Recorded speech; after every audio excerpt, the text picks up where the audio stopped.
Different on 2014 compared to Sierras before is your DIC, or Driver Information Center. You would have 4 hard buttons to the left.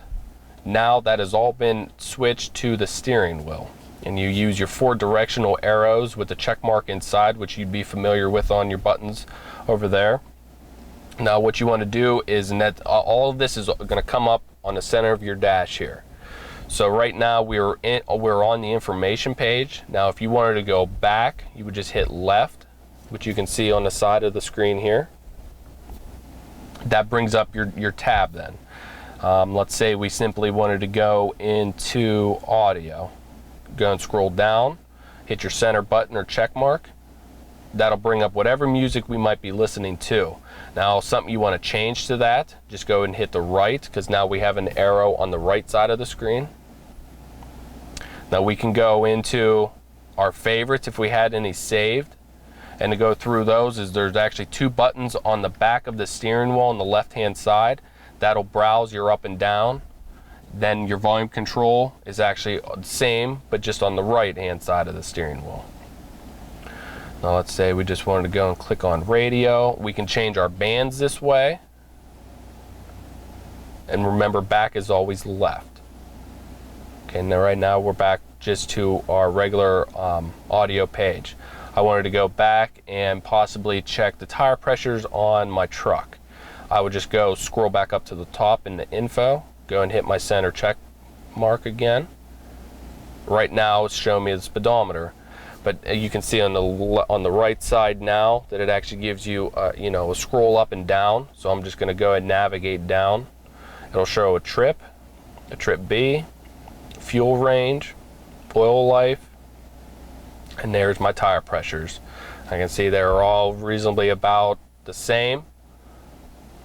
Navigate through, I'll show you my fuel economy, a timer, engine hours, your transmission fluid temperature, when your next scheduled maintenance might be due, and then back to my speedometer.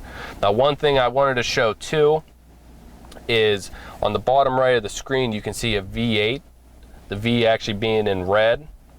Now this, different from before, is you would have the active fuel management the same as the previous 5.3, but what this will actually show you is when it cuts down the 4 cylinders, that red V will actually turn to a green V, and it will go to a V4. That is just another way of showing you that it is actually shutting down half of your cylinders to help improve your miles per gallon. Where previously before you never really knew if it was or not. Now you can actually see right there on the bottom of your screen. So I want to go back out of this, like I said again, go ahead and just hit left. This time now I'm just going to go down to my settings. On my info page I maybe want to change, I want my trailer brake to show on here. Now as you can see there's no check mark beside it and I'm highlighted on it.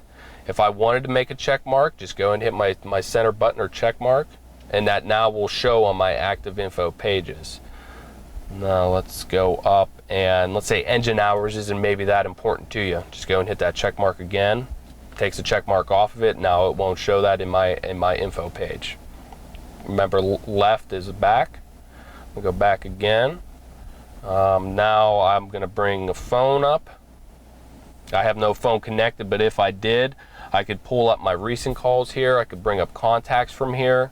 Makes it a lot easier than having to possibly move to the screen, and makes it a lot easier if you're just trying to make a call. Let's say a good example would be a recent call. If someone who you know you just spoke to, you could simply go to this real quick, hit your check mark. It would bring up previous phone calls, recent calls. Hit the check mark again. That person's name or contact should be right there. Hit the check mark again, it'll make a call out, and then you would then be using your hands-free device.